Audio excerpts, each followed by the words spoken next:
Hi, my name is Winsley, and welcome to my video diving into the screenshots I took from the third gameplay stream by the devs over at Age of Wonders 4. If for any reason you're less interested in the screenshot that I'm covering it at any point and you want to see some of the stuff that was covered at the end of the stream, feel free to use the timestamps below. That's what they're there for. Um, I will be posting these images on my thread on the official Age of Wonders 4 forum. So if you just kind of want to look at them as we're moving through them, please feel free to use that link. Important disclaimer, we are going to be looking at screenshots from early builds of the game with a lot of numbers that are likely going to change before the release of the game and are very likely to change afterwards as well. Especially if they follow a similar development cycle to what they did with Age of Wonders 4. So yeah, without further ado, I just wanted to give you a little teaser as to what we'll be talking about at the end, because I think it's pretty interesting that the fight they took in the last like 20 minutes where they went against the Lost Mages to try and take out the Golden Gate, and we get to see a few other units that are similar to the Lost Mages. Like I think it's called like Mage Bane, and there's like a Living Fog and a Banshee. So yeah, that will be coming up at the end of this video. We also saw a few units with retaliation in all directions. Spiders have that, and I believe these Entwined Thralls also can retaliate in all directions, which is a mechanic that me and my guest in the last video where I was covering screenshots, we weren't really sure if that was a mechanic they were going to carry over from Age of Wonders Planetfall into Age of Wonders 4. It's pretty cool to see that this is something that actually applies to the lower tier units. This is a tier 1 unit. The spiders are a tier 1 unit. Of course, you can get bigger spiders, which will also have this all around retaliation, and that's very powerful. But it's neat to see that it's not just locked behind like the tier 3, the tier 4, and the tier 5s. If you want, you can actually get some, I think, summons and other units like that to attack in all directions or retaliate in all directions, just making it a little bit easier or a little bit harder for your enemy to get to your backline, to get like next to your range units. Um, One of the first things we actually saw in the stream was that when you start a match, you're going to start with 2 spells. They have shown this off before, but this is just something that I hadn't noticed up until this stream. And it's cool that you get those 2 free random technologies, which can really shape how you're going to actually approach the map around you. If you get a good spell for combat, then you're going to be using that for combat. If you got something good for economy, then maybe you're going to be developing a little bit more of an economy. And yeah, I think that may have been the case in Age of Wonders 3, but in Age of Wonders Planetfall, you had to like take a special background in order to get this type of random technologies right at the beginning of the match. I like that we are having a return of the Cartographer. You had something called like a scanner in Age of Wonders Planetfall, and I think they had a Cartographer in Age of Wonders 3, which would do pretty much the same thing, give you vision on a location that you haven't explored yet. One of the things that always bothered me about the scanner in Age of Wonders Planetfall is it would give you vision on a sector that you already had a little bit of information on. If say you like zoom out and you can see one hex of a sector, that would tell you everything else that's in there if there were any landmarks or things like ancient wonders in that sector. So like revealing the center hex with that wasn't actually that useful to you. Um, but I could see this changing a little bit so that if you have just a little bit of vision, it reveals a different location that you haven't seen any of the hexes that are attached to that sector on. But who knows? Maybe it works the same way it always has. If it's an unexplored location, it's probably just going to show you the next thing that you haven't revealed the actual center hex on. After that, they were showing off some of these entwined thralls and some of the fun little modifiers they get on them. One of them is Swift. This makes it so that you ignore effects of terrain in combat. I think that means you don't get obscured from foliage. You don't get the thing that makes it harder for range units to hit you. And I think you can't get poisoned by mushrooms and other things like that. I don't think this means that you're immune to hazards that are left on the ground. If somebody like lights the ground on fire, like puts electricity in a certain area or poison in a certain area, I don't think you get to ignore those things. It's just like the terrain, the things that are occurring naturally on the map.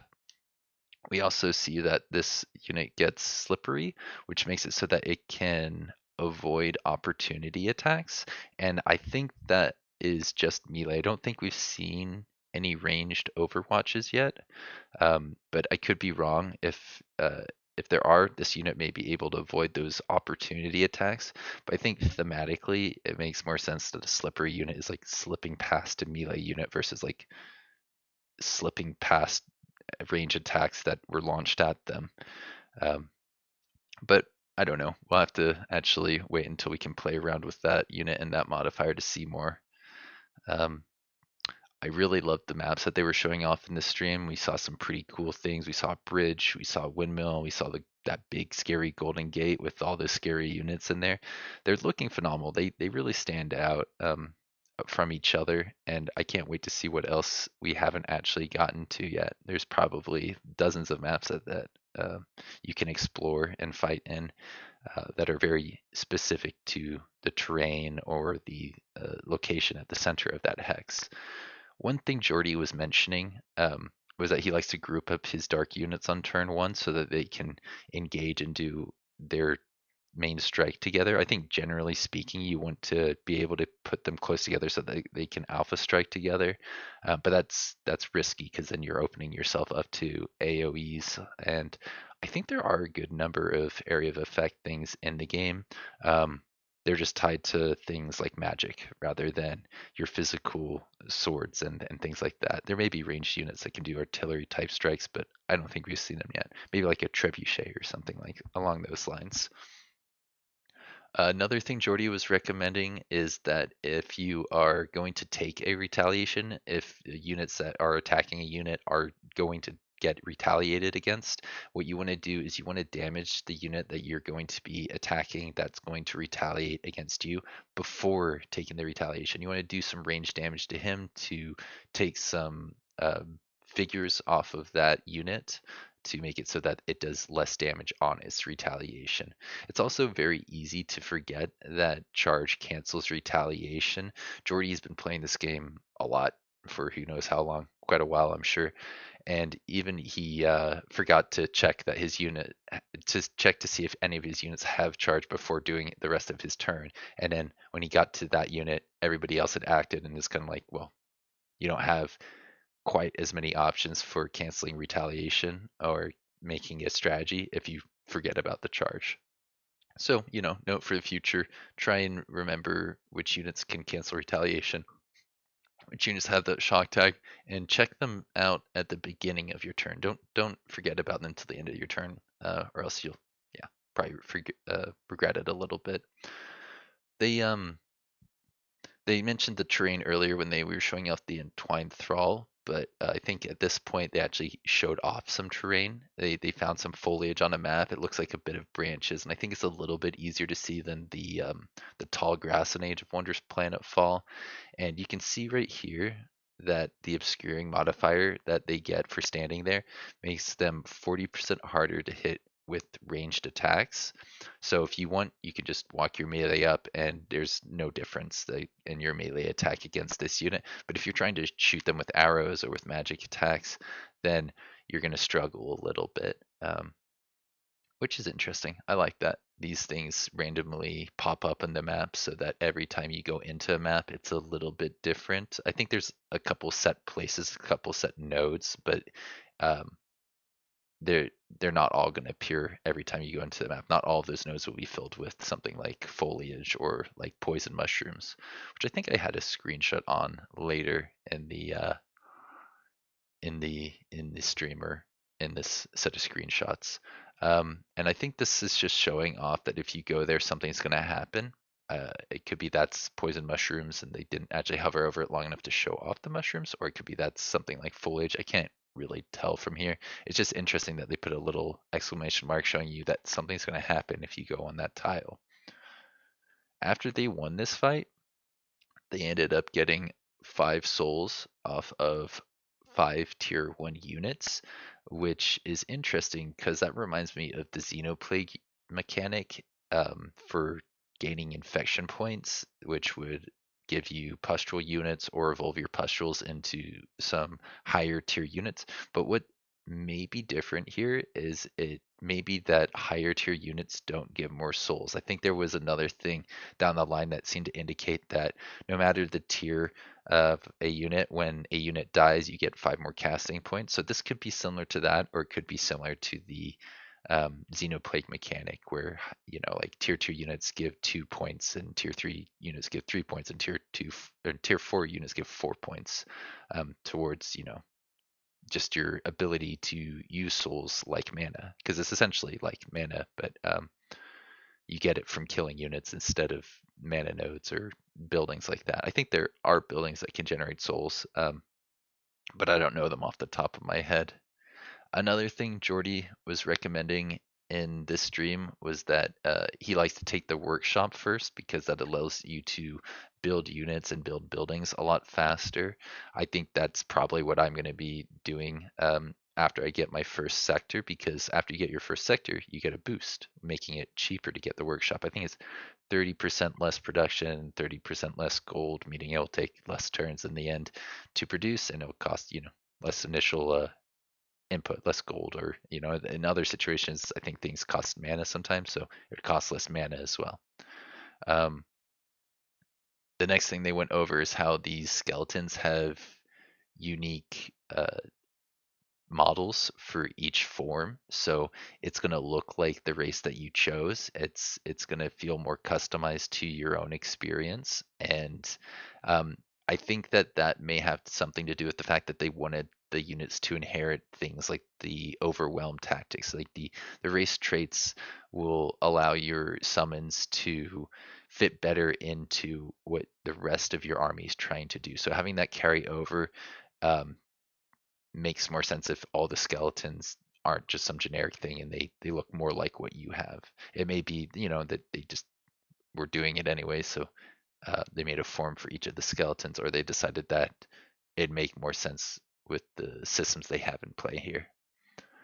Jordy was saying that the Forester boost for a storehouse is a pretty good opener because that helps you with the library. So if you're going for more of a magic type build, you may not go for a workshop and a farm. You may go for a Forester and a storehouse. And I like that they're sharing this kind of information, these kind of tips, because that helps me think about the kinds of things I'm going to want to do at the beginning of my game, and also the kind of guides that I'm going to want to put out once we get Age of Wonders 4.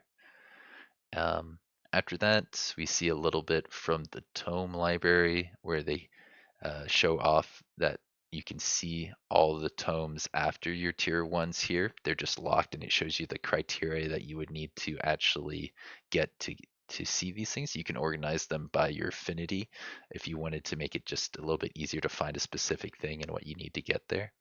Um, the tier 4 tome that they show off here requires 2 tier 3 tomes and 6 affinity. I think tier 4 and 5s require an affinity check, but before that, it may just require that you've researched a certain number of tomes. I think the tier 2s get unlocked once you have 2 tier 1 tomes, either completely filled out or partially filled out. I'm not entirely clear on how that system's supposed to work. But I love that they put all this information here in one place where it's organized into specifically just the tomes. Like, it was cool having the Imperial Archives where you could type in Tome of Souls and having it there, but I think this will just make it a little bit easier for people to navigate. And the last thing we could talk about is how when you get a tome like this, you get a little bit of channeling points, and you get a little bit of affinity. So, like, taking enough tomes may take you over the affinity requirement to get the tier 4 shadow tome, or the tier 4 order tome, or something along those lines.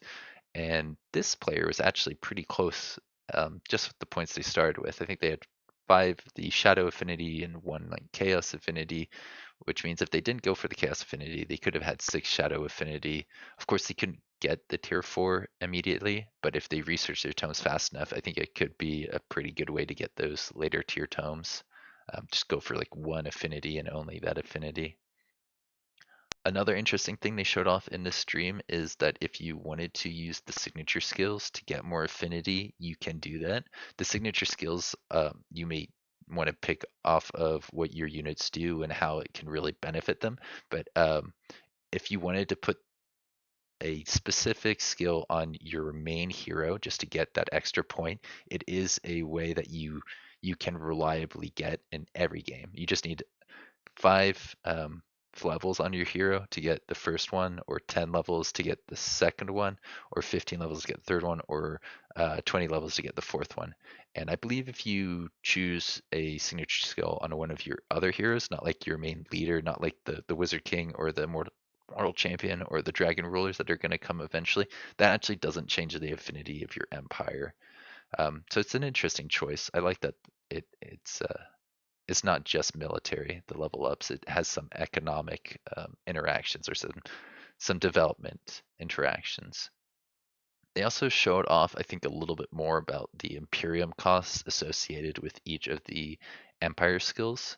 This one right here, Knowledge Extraction, gives plus 50 knowledge per level of heroes defeated in combat, which is pretty good. But yeah, just because it's the first one, it's 50 Imperium. I think the second one is 75 Imperium, and the third one is 100 Imperium. If you wanted to switch to a different affinity path, it doesn't punish you. It's not like in Stellaris where there were increasing costs to adopting different traditions, and it really incentivized you to focus down one affinity.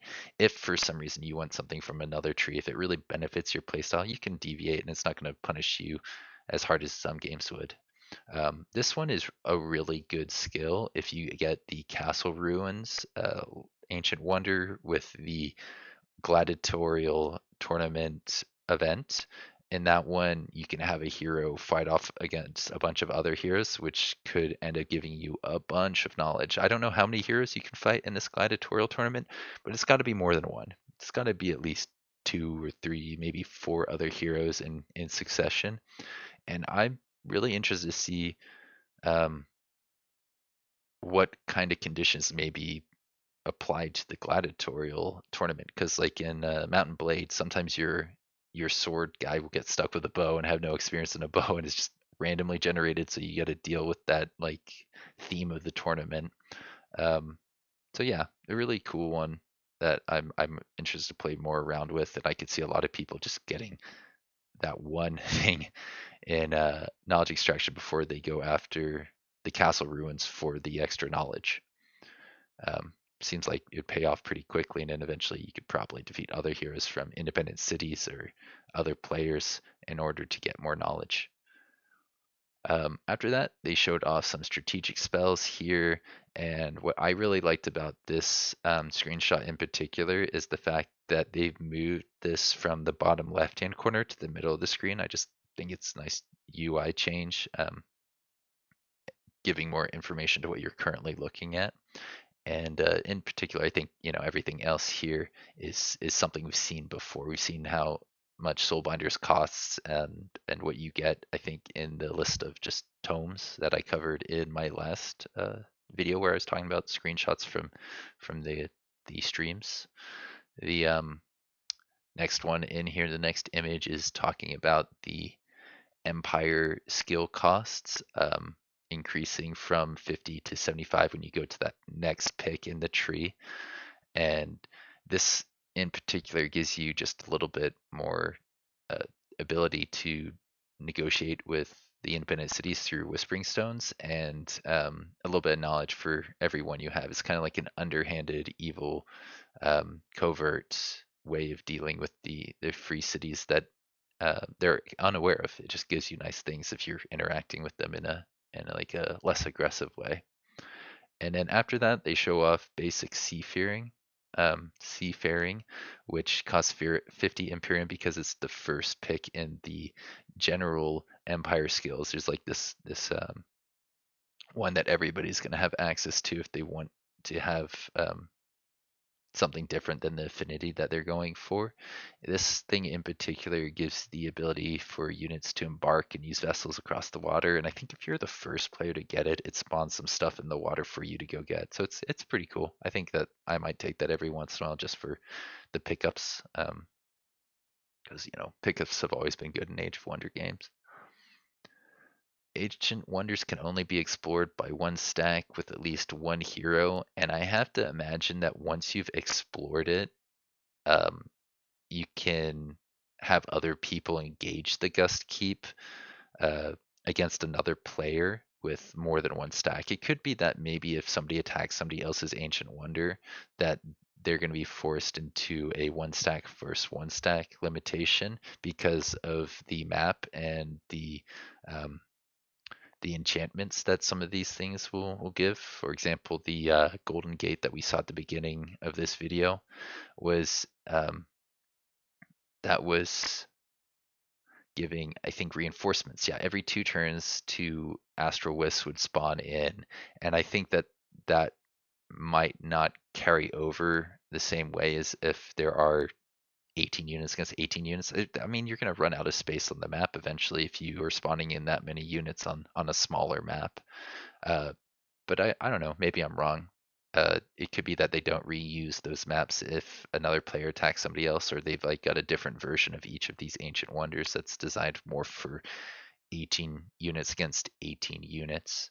Another interesting thing about this particular ancient wonder is it gives fortification health to the city, and that means it basically will make the city harder to siege down, giving the other player more turns to move their armies over to try and chase off the enemy commander. Or what are we calling them? Not commanders. We're calling them Wizard Kings and Mortal Champions in this one. Astral Wisps have this thing called Astral Membrane, which makes them really tricky to fight against with melee units. But if you've got a melee unit that does one strike, say like a hero with a hammer, that's better than somebody who's going to be doing repeating attacks, because a repeating attack might get interrupted by the stun. If you attack something with Astral Membrane, there's a 30% chance that it gets stunned, which means, if you get stunned on that first hit, then you don't do your 2 other ones, and you've done 1/3 of the potential damage you could have done. Whereas a single action guy, they'll just, if they hit and they get stunned, okay, they won't retaliate. That's not great, but at least they aren't missing out on their damage from that turn. The other interesting unit in this fight is the Storm Elementals, which are really hard to hit. They are 60% harder to hit with physical, ranged, and magic attacks. So that means that if you walked a melee unit up to this, the wind barrier wouldn't make a difference. You could still hit them just as easily, just as hard as you would without it. But if you got a lot of archers or a lot of magic damage, this could be a pretty annoying unit to deal with. One of the nice things about him is he only has 40 HP, 1 armor, and 1 resistance. And that's not a lot when you compare it to the skeleton that we saw here. This guy has 65 HP, 2 armor, and 1 resistance. So in general, this guy looks better, but I feel like in practice, the storm elementals are going to be a real pain to deal with. At least that's the impression I got when the devs were talking about their experiences with this unit. But yeah, I think we can move on to this screenshot where they just completed the Heroes and Horrors, and they're dealing with the aftermath choices. They are going to get 6 turns of 16 extra knowledge per turn. But they can choose between either getting gold, something about a lightning spear, or claiming the souls for themselves. And if you didn't have the ability to collect souls, you wouldn't see this third option. There's probably options here that you can't pick, or that you would be able to pick if you had different tomes or different affinities or something along those lines. And I kind of wish that you could see what you don't have the requirement for, so that if, for example, you could walk away and come back to a location to try and get that benefit or get the most out of the location, you could do that. But in this aftermath situation here, you don't have a situation to walk away and complete it later. You have to choose one of these four. So if you don't have what you need, I guess you're just out of luck. And that means people who played the game a lot are going to have a pretty significant advantage to dealing with these events. And it would be cool to make it a little bit like easier for newer players to get the same advantages without them having to hop online and look up a guide or a wiki. I mean, if that's something that the devs don't address in game, maybe I'll make a video that it's like, okay, when you see this, you want to send your guys with this over there, and that would probably do pretty well because I'm sure a lot of people will have questions about um, how each of these events can play out. But it's really up to the devs if they want to limit the information presented so it's not overwhelming. I get that. That's totally cool. Um, I just I really liked it when I was playing on Dread Reaper's mod that gave you that information on anomalies in Age of Wonders Planetfall. The next thing they went over in the stream was the hero skills that you can pick up. We have three types. We have Warfare, Battle Magic, and Support. And what's interesting here is Jordy said that he always forgets about the support skills because it's at the bottom of the list. I think this is an example where uh, presenting as much information here leads to some information just not getting considered, not getting seen, which is unfortunate, but I like having these options, so I get it. It's not like the end of the world that you have to scroll down in order to see those support skills. Um, I also found it interesting that some of these skills are tied to things like your tome choice. I think the Soul Collector here underneath support skills is something that you can only get if you've researched the Tome of Souls. It will make it so that your hero is able to inflict Soulbound, and that when he attacks units that have Soulbound, they are 10%. They do you do 10% more damage to those units. I think when a unit dies with Soulbound, they give twice as many souls as they usually would. So it's pretty good at allowing you to do better in combat, and it allows you to get more on the strategic level, which will of course translate over into the tactical layer. Having more units or better units will allow you to do more with your fights or take on harder fights a little bit earlier. I think um, yeah, maybe the Grim Executioners is tied to one of the choices that they made at the beginning of the game, and I like that as you play around, you'll uncover more things through your choices. I think that's going to make the game very replayable. Um, Next, we have the return of the piglets. Man, I was so happy when I saw the piglets were coming back into the game. They do look a little bit different. I don't think their eyes look quite as silly as they did in Age of Wonders Planetfall. And they don't have a ranged attack, which is understandable. I think that in Age of Wonders Planetfall, you needed more units to have range attacks because a lot of them had guns. At least you need a lot of the wildlife to have an ability to deal with ranged units, because if they were all melee, they were just going to die before they got into action. I really hope that these guys are also like a small target and really hard to hit, because I thought they were a really tricky unit to play against, because there was just that like randomness in whether or not your hits are actually going to strike. I think it'd be pretty cool if these guys evolved into a unit like the Mega Sow. It would make a lot of sense. That's what happened in Age of Wonders Planetfall, and we do know that there is some kind of evolution in Age of Wonders 4. We just haven't seen that in action yet. They may be saving that for later, but who knows? Maybe this guy doesn't evolve. I don't know. It just makes the most sense to me that it would. It seems like a pretty a bad unit if it doesn't evolve. I mean, being able to dodge and do melee is good, but it has zero armor and zero resistance, so I feel like it may fall off pretty quickly compared to other units. I was also very happy to see that Watchtowers are back. I know that's something that a lot of people who played previous Age of Wonders games are very interested in seeing more of. They wanted to be able to like build their own roads with builders and build their own watchtowers. And I remember watchtowers being really important for scouting. I think you can burn them down for gold, but it's nice just to have that extra vision when you're dealing with fog of war, when you're close to a other leader who may have armies coming towards you, just having an extra few turns of vision will allow you to react a lot faster and actually defend your territory in situations where maybe you otherwise wouldn't have been able to. But yeah, I believe this reveals like 9 hexes all around it, so it's kind of a big deal. When you see them in the Fog of War, you probably want to start working towards them. Right now, it's close to the Fog of War, but I think it's tall enough that you should be able to see it while it's still in like the gray outline there. The underworld passage that we can see in this screenshot is very similar looking to what it looks like when it's in the Fog of War. You can kind of see that like peak, that triangle sticking up above. So if you're familiar with how things appear in the Fog of War, you can identify them and work towards them. I think, underground passages make a lot of sense for you to be able to identify from far away so that you can figure out where you can go up and down and where other people might be able to go up and down before you actually have full vision on that area and the stuff around it. And it would be pretty like it would look pretty significant. I think at least the watchtowers would stand up far enough above other things that you'd be able to see them from far, far away. I bet you can see things like wizards towers for other players in the Fog of War before you can actually see them um, and their borders.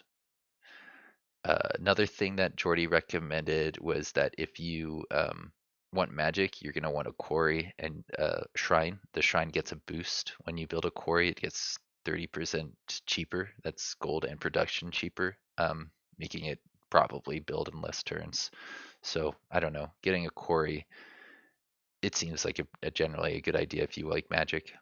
Maybe after you got on a forester or something like that. And after that, they started talking about how Grim Executioner, that other hero skill that we were talking about earlier, can allow you to get a bunch of fortune, stacking your crit chance up to 50%. First time you kill a unit, you would get 30%. Then the next time you kill a unit, you would get another 20% because you can't go over 5 stacks of fortune or 50% from just that source. But you can get it from other places like Overwhelm Tactics. I think that one gives you like maybe 10% chance if you're standing next to another unit, something along those lines. So I think like that's a lot of crit chance. Of course, you have to kill some things in order to get that. It might be reasonable for you to kill your own units, but that's going to lower your own morale. So maybe not. It's one of those situations where I can't wait to see how morale changes this meta, that calculation people take when they're considering what to do with their units on the first few turns of a battle. A lot of times, it'd be worth like killing off a unit to get some charges on your guys, or applying certain things to your guys that you don't care about, so that the higher tier things can do their gimmicks. Um, After that, they were talking a little bit about how they're developing this city and how Jordy just ignored this gold vein in Age of Wonders Planetfall. Getting one of these locations would give you something like plus 10 gold, and if you built a gold sector there, then you get an extra plus 5 from that node on top of whatever the sector is generating. In this one, it looks like it's more versatile, so like they don't have to match, but I think that a lot of people are actually going to end up putting gold provinces near their gold veins just because like that instinct is left over from Age of Wonders Planetfall, and it just makes thematic sense that all that stuff would come from one location. They'd really focus on it there. Um, but there's also other things that you need to consider, like going towards an ancient wonder. I think the Gus Keep was just like 2 sectors south of here, so going that way, going south, made more sense than going left for that kind of strategic logic, or in that sense. He also likes, yeah, I think we can move on to the second Shadow Empire skill. It reduces the magic origin, the upkeep on magic origin units by 20%, which is a massive amount. I think that could pair really nicely with some things that you find in the Mystic Tree, where it like makes your magic units stronger, or they have more defense, or something along those lines. Uh, but all by itself, this can take you from what when they had like 0 mana upkeep to, or 0 mana income to +6, just by taking that skill alone, and that's not nothing. 6 mana is quite significant. It may have been that much because they were really leaning into the whole like skeleton unit mechanic, and I really like the skeletons. The fact that you can get skeletons from building them in your cities. They aren't just something that you summon, which makes sense. You know, like you just take skeletons, do some magic in your city, and then you can go send them out. And they also benefit from this 20% reduction to magic origin unit upkeeps. I think there's going to be a lot of units like that that you can build and maybe even rally. And it's not just your summons. Like a lot of people would consider, would probably think that only summons would benefit from this reduction. But there's a lot of magic in Age of Wonders. Um, yeah, this is just showing off the skeleton, how you can build him. He costs 10 souls, which isn't nothing. That's like 10 units right there. So losing a skeleton is something you probably want to avoid. If you can combine him into a bone golem, that's probably the most optimal thing you can do. It takes, I think, 2 skeletons in order to do that, and I'm pretty sure I have a screenshot on that coming up. Yeah, the layer of silk, they took the choice to create fire, which seems very, very powerful. Apparently it used to be stronger. Um, but yeah, this was like lighting the entire map on fire before all the units were dead, and I just feel like that sounds like a little too much. It seemed pretty strong as is, and in my opinion, might need another reduction, because I think each of these hexes would produce another hex of fire, which as you can imagine, you go from 2 to 4 to 8 to 16. That's exponential growth, right? And it doesn't take very long for all 60, 70 hexes to be filled with fire. So yeah, it's like putting a little timer on there, and I would love to see these in sieges. I could see that being very useful for people who have maybe fire elementals. I'm pretty sure fire elementals would be completely immune to fire, so they just would sit in the fire and say, okay, you're gonna burn unless you can kill my units over here. Come approach the fire.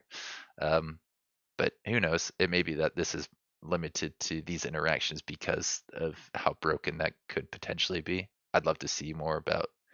Um, I'd love to see if this is implemented in other aspects of the game because it is pretty interesting. It is pretty fun, uh, but I think it would need to be pretty expensive if it's something you could use against another player. Then again, maybe everybody. I think everybody can get pyromancy, so you could get thermal resistance. I think through that tome and some enchantments. So if you see someone else doing that, you can counter it a little bit. It might take you some time. So this is where things start to get really interesting. In the Layer of Silk Aftermath, they got a ability to either send a hero back to their independent city or to imprison them. And imprisoning him gives you -5 alignment, 120 gold, a little bit of bad relations with the independent city. But that's not none of that is the reason why you want to do this. Why they ended up doing this in the stream. They ended up doing this because they wanted to reanimate this angel as a demon, and it is pretty funny. It's pretty cool, and it looks pretty powerful, but like something you can't really rely on. I don't know how often you get heroes from events like this. I don't know how often you actually get heroes because I think in Age of Wonders 3 and Age of Wonders Planetfall, you get them every 10 turns, but I don't think in this gameplay stream we actually saw a hero appear on turn 10 or turn 20. They may have been turned off. Who knows exactly what settings they're playing on. But maybe this is if you had the right alignment, this hero could be recruited directly into your empire. If you take an order or something else that appeals to this angel, I think they were like Order Mystic, something like that, then you may be able to convince them to join you without imprisoning and killing and then reanimating them. And yeah, what's interesting is I think the next turn after they imprisoned this angel guy, Cedric, um, he ended up asking them to let him go. And that seems like something that will generate fairly often, fairly frequently, but maybe not the turn after you imprison a guy. That seems like a pretty quick turnaround. They seemed pretty surprised that they were able to actually, that the devs seemed pretty surprised that they were able to kill this guy as quickly as they were to put him in the crypt. And I think once he's in the crypt, he generates souls or something like that. Maybe knowledge. I think when they're in the prison, they might generate knowledge, and then something when they're in the crypt. But as you can see here, once he's in the crypt, you can say, I would like to animate. Well, you could sell remains, but why would you do that? You've got the ability to get another hero here, so you probably should. It does say hero limit 1 of 1. Not exactly sure what that means, but that may be just saying that you can't have a lot of heroes in this on these settings or in this version of the game. Yeah, it doesn't say how much you get from just having him in the crypt here, does it? Well, anyways, it costs 50 souls and 100 gold to reanimate him, and that's like 50 units or 5 skeletons worth of souls. Not nothing at all. It looks like, yeah, your empire's at this hero cap, so leading additional guys will cost you gold for recruiting new ones. So it's not like upkeep, it's just to get more of them. Interesting. It's not like a hard cap. It's kind of like the city cap, which I think gives you minus 25% income. Um, so yeah, I hadn't noticed that until just now. That's interesting. I wonder why they don't have like a hard cap on your hero limit. Maybe there's like certain strategies that benefit from just having a lot of heroes that aren't very good. They're like lower leveled. Um, But yeah, Jordy did seem to say that it doesn't seem right that this guy has both Angelized and Whiteborn. I don't remember what Whiteborn does. I don't think I was able to actually grab a screenshot of that here. So we can just like talk about how that would synergize really well with the Angelized. I think the best part of Angelized is that they're a flying unit, which means they can just kind of go where they want to on the strategic layer and on the tactical layer. Actually, more importantly, on the tactical layer, they can just like fly around obstacles and flank more easily, which is fantastic if you've got good mobility. I think they were talking about putting Demon Step, a signature skill, on this guy so that they just have a lot of mobility and be able to do an insane amount of damage before anyone else gets into the battle. Um, Apparently, next, we saw the poison mushrooms in a fight, where it's talking about what you get from poisonous. It makes your unit poisoned for 3 turns, and I think that's something like 8 blight damage or poison damage. Uh, you know, just over 3 turns. So it adds up. You probably want to avoid this if possible. Apparently, the AI isn't too smart and will run into the poisonous mushrooms if you let them. I think that ended up happening in this fight. Pretty funny. Um, and now we have a massive change to healing. This is one of my favorite changes that they ended up talking about in this whole stream. Now, when you heal a unit, they get temporary HP. I think you can see it looks like yellow or orange little stripe thing above the red. And so when you go back to the strategic layer, they'll only have the red health points back, and that's in order to counter a strategy a lot of people were using in Age of Wonders Planetfall, where you know they would just stack up a bunch of healing on their guys, and if they took on easy enough fights, they would never ever lose HP, and they just got a lot of experience, and it was a real pain to play against. So I think that this should really like even the playing field against with for newer players against more veteran players. And somebody did ask in the Twitch chat, I think, about resurrection, and what's really interesting about that is it actually gives you 1 real HP. So like if you resurrect a unit in battle, you actually get them on the strategic player, but it's going to take a little bit of time before they actually heal up to a point where they're going to be something that you want to reuse in another fight. If they just go into a fight with 1 real HP, you can put a bunch of temporary HP on them, but that's going to cost you actions, and it's probably better just to let that unit heal up passively on the strategic map. Um, but yeah, it's cool. I think that totally makes sense, giving them 1 real HP so they just don't die immediately when they go back to the strategic layer. And yeah, after that, they were talking about how you can attract population. to your cities. Right now, it looks like they were going to grow from 7 pops to 8 pops in 3 turns from their income of 48 gold there. Not 48 gold, 48 food. But they could just press Imperium, and that turn they can then annex another sector.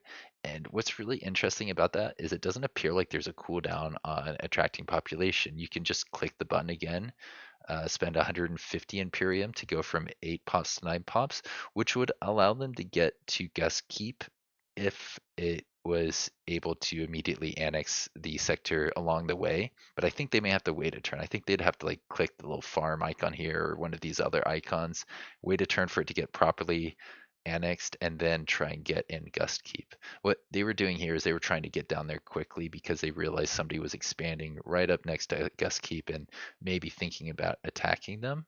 So a pretty big deal.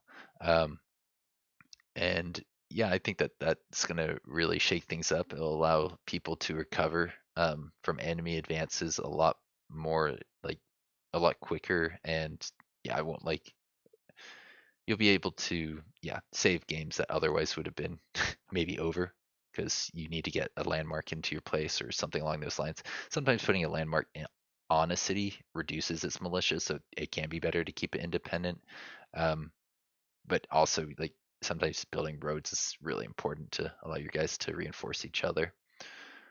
Next, we have the Shatterskull Spire. This is another ancient wonder. This one gives you Imperium, knowledge, and I think stability, as well as fortification health, meaning that it's going to be a little bit harder to siege down the city.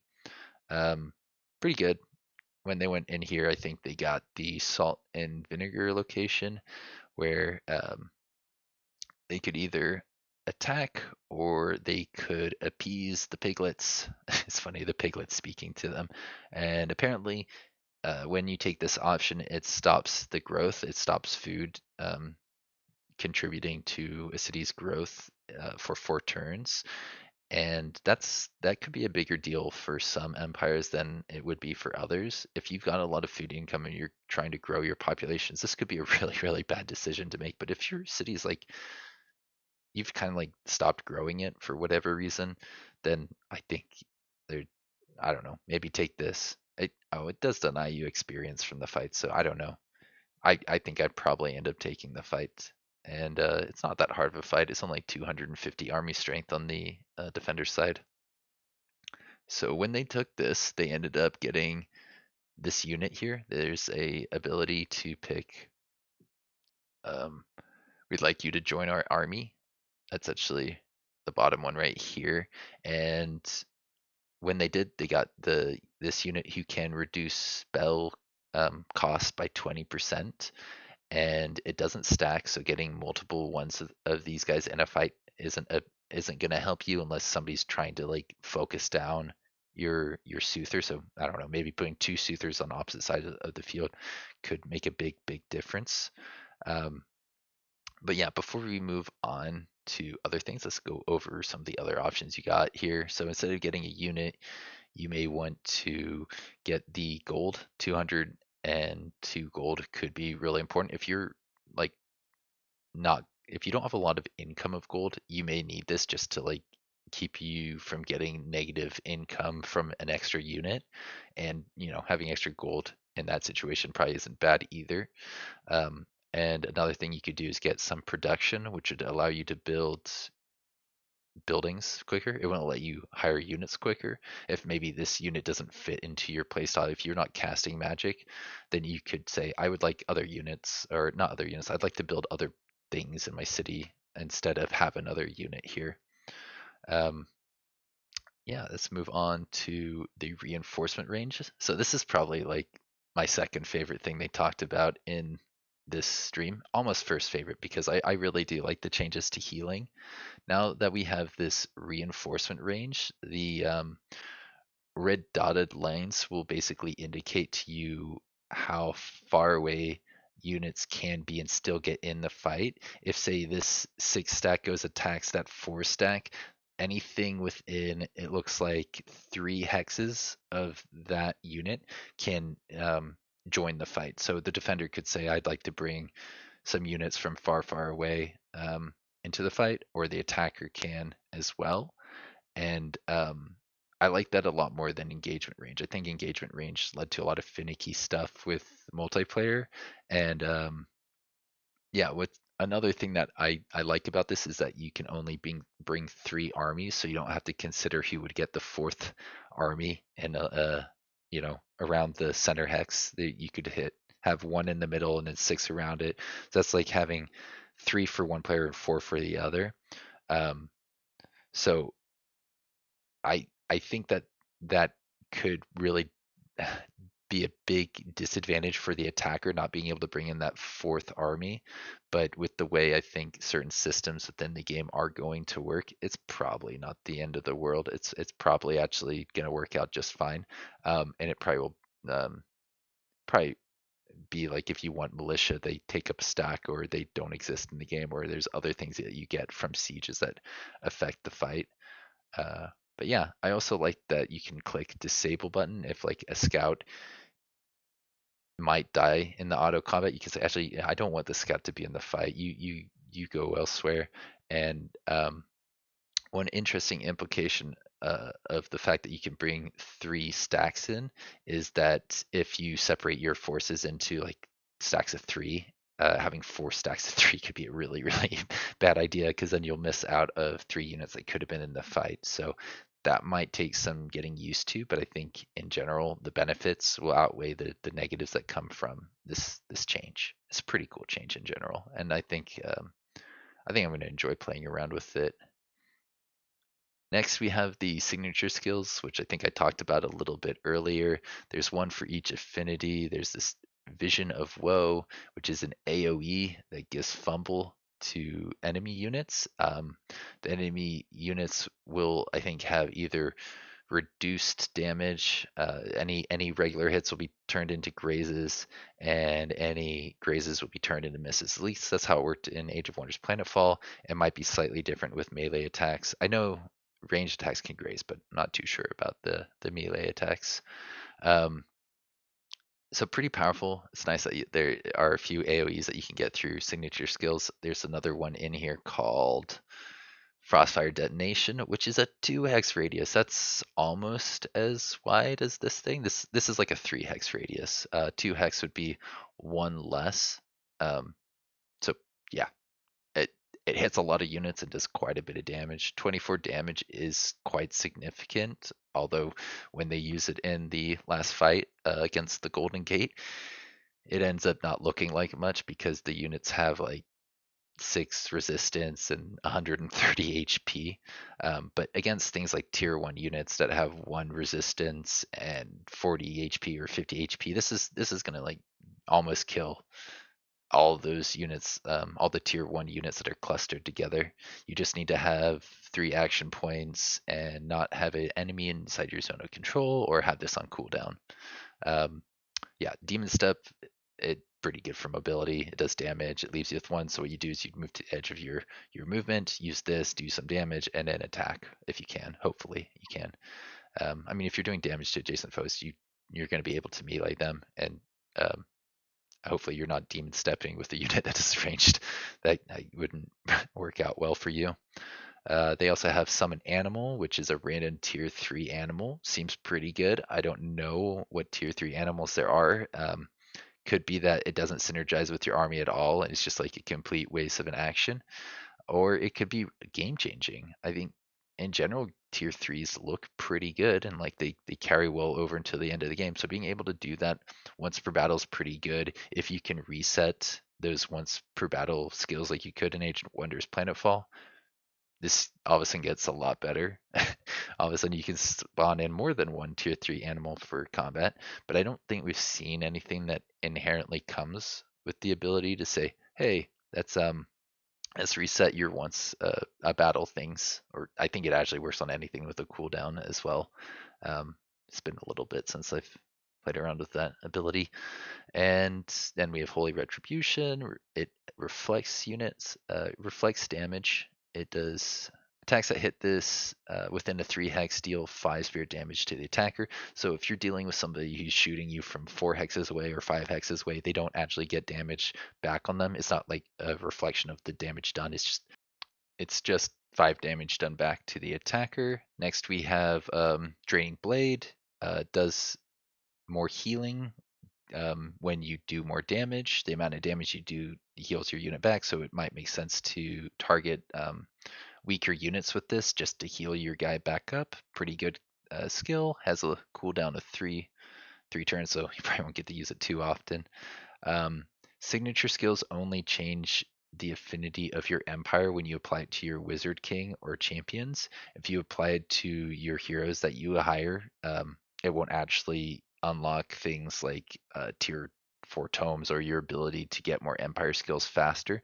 That only happens when you apply the signature skills to your main leader, which is a pretty interesting nuance. I think that's great. It allow you to reliably uh, go for certain strategies. If you're like, I really need this affinity to get to, I don't know, the Shadow Magic's reduction on magic origins, and you can go for the Shadow Magic one, the Draining Blade, just to get that affinity a little bit higher and get those things a little bit faster. After that, we have the Summer Fairy, which is a pretty strong tier 3 unit. We got to see the budding action in play in one of the fights near the end of the stream. This will give strength into your units, which, in a 1 hex radius, so pretty good. If you cluster your units up enough before casting this skill, it can be kind of hard to remember to do that before moving your guys. And then True Strike is going to make it so that the attacks don't miss. So you probably want to do that before actually attacking a enemy, or you could put it on your guys to just make them strengthened. It's got a cooldown of 1, so you'll be able to use that pretty soon after. But this guy isn't weak. He actually does quite a bit of damage. I think that poison blast is repeating. Um, oh no, it's a 1 action. It applies poisoned and soul bound because of, I think, enchantments. So not the worst ability. If you need to do damage, it will do a fair bit of damage. And I think there are different variations of the fairy. This is just the summer fairy. I think there's like a spring, a winter, and a summer, spring, winter, and fall fairy. Each with, I believe, different abilities and different like affinities of magic. I think maybe they all are blight or poison, but I'm not too sure because I think this is the only one we've seen screenshots of or in action.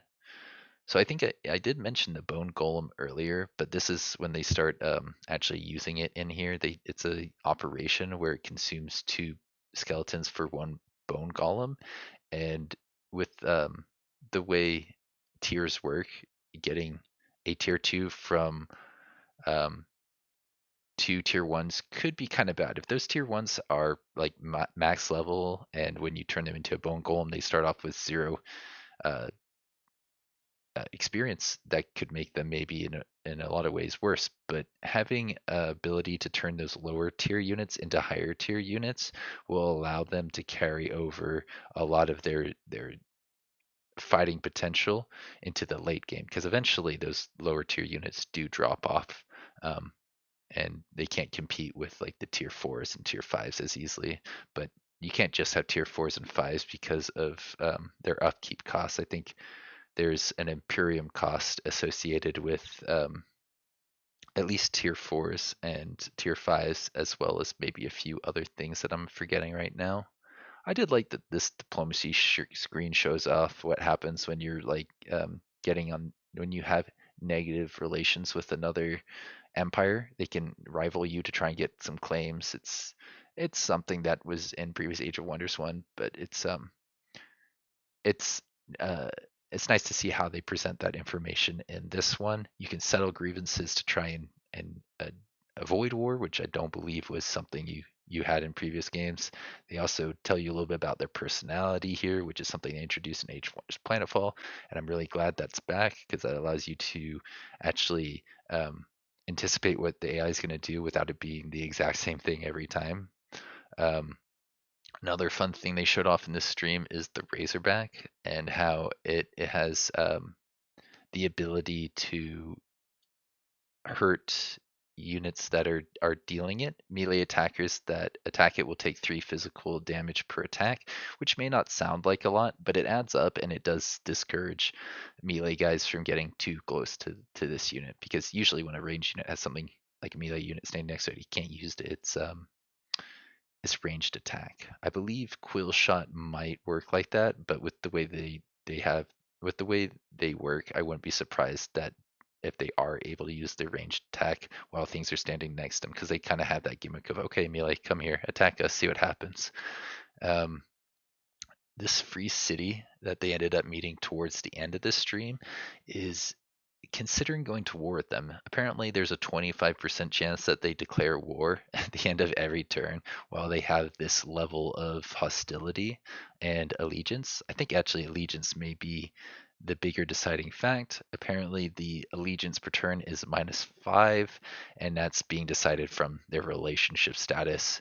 So, you're not guaranteed to go to war with people who hate you, which means, you can you can uh, you can weigh your options without having a certainty. There's like a little bit of randomness associated with this, which is pretty cool. It's pretty fun, and I'm not really sure if there's anything like that for positive allegiance, but I'd love to see more about that. Death magic is pretty good. Makes sense for the guys who collect souls to like do more magic when things die. It doesn't matter if it's your unit or an enemy unit. When somebody dies, you get 5 more casting points, and I could see that being really important in fights that like necromancers are losing, because when their units die, they get more magic to kill other units, which will then give them more casting points to kill more units. So the real deciding factor for a um, a death magic style empire is how much mana do you have? Because if you have enough mana, you should be able to kill some units to get more casting points to use your mana. But I don't know. You don't want to waste your mana. Mana is valuable.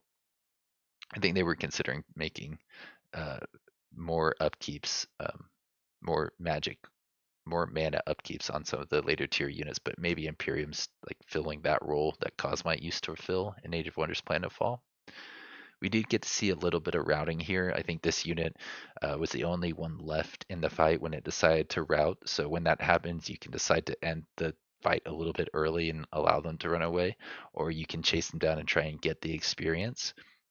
What's interesting is in Planetfall, only the attackers could run away, and when they did, they would be out of mobility. So I have to imagine if an attacker runs away, they actually had the ability to move their units away, or otherwise the attacker is just going to kill them. It's like, why even have routing then?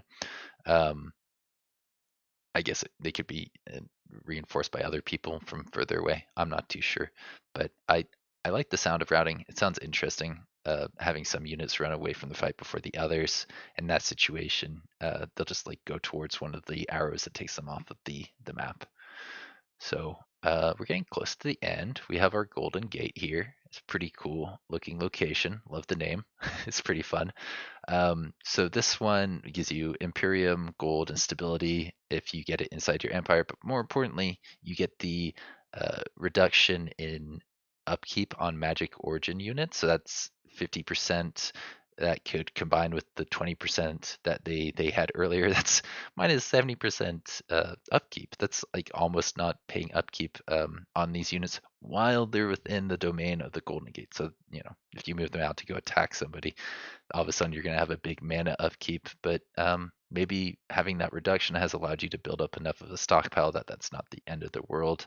I also like the idea that you get these Phoenix units after you take this location, which I have to assume has some kind of resurgence or ability to resurrect other units around them. That's kind of like what Phoenixes are known for. So I can't wait to see more about the Phoenix, more from the Phoenix. And yeah, some of the choices here were just going in and attacking them without any benefit, or you can spend mana to make it so that your units are more resistant to attacks, and they are also able to deal more damage, which is pretty good.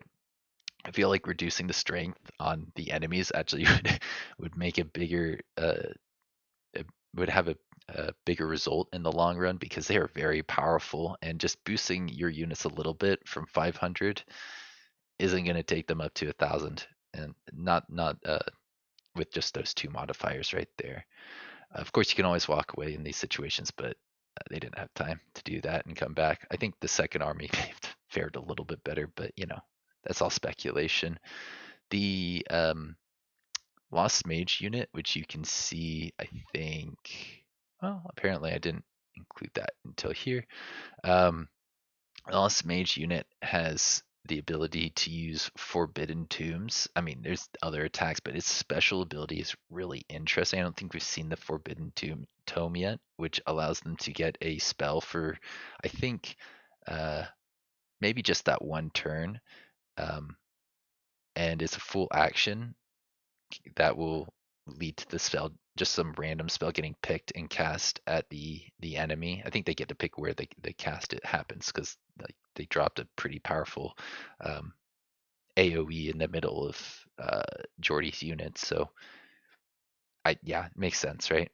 I love the idea that these lost mages have retained some of their old knowledge, and the fact that what they get isn't going to be something that you can anticipate. It just kind of happens randomly. Could be really, really good for them, could be really, really bad for them.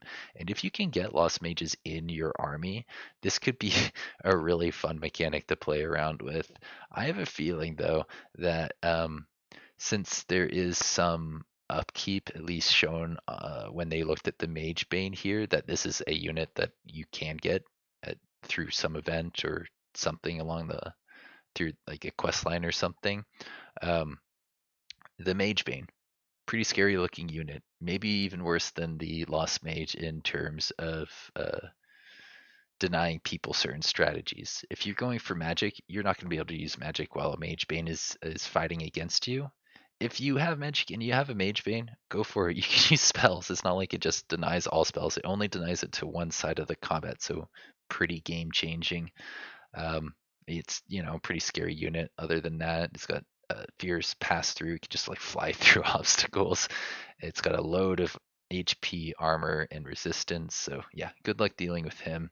He's probably gonna have a bit of support from other scary units too, like um, the Banshee or the Living Fog. Banshee has this fun little AoE which applies morale damage. It takes 10 morale off of each unit, which is not nothing. I mean, I think 10 morale may not sound like much, but I think having minus 40 takes you to very low, which is, I believe, when your units start considering running away from the fight. I like the idea that the Banshees just can fly forward and launch that AoE. It's not the safest thing. This unit ends up dying the next turn. Because it's all surrounded, but it's kind of its whole gimmick is to get in the middle and do that. The last unit that I got a good screenshot of was the Living Fog, which can actually apply a sanity with its melee attacks, which could be good. I feel like applying insanity with melee attacks is probably not the best, because if you apply that insanity, that unit is going to attack whatever's closest to it, which is probably your melee unit. You might attack and then I don't know, somehow maneuver that unit with another unit. Like phase manipulators had a way to teleport other things. Their spells like can do things like that. So I'm not entirely sure I understand the gimmick of the Living Fog, what it's known for, what it does well. But it's a fun unit. It fits well into the theme that the mage wizards, lost mages kind of fit into the kind of like purpley tentacle looking eldritch horror type monsters. And I find it really interesting that these guys are coming out of a Golden Gate and an old Archon location. This Golden Gate, I believe it says on the left, was built by Archon. So I can't wait to hear more about that. The allegiance, why those things that look very different are working together. And yeah, we'll probably see more about that in the near future. Yeah, thanks for joining me here. It's been fun. I'll see you around. Have a good one.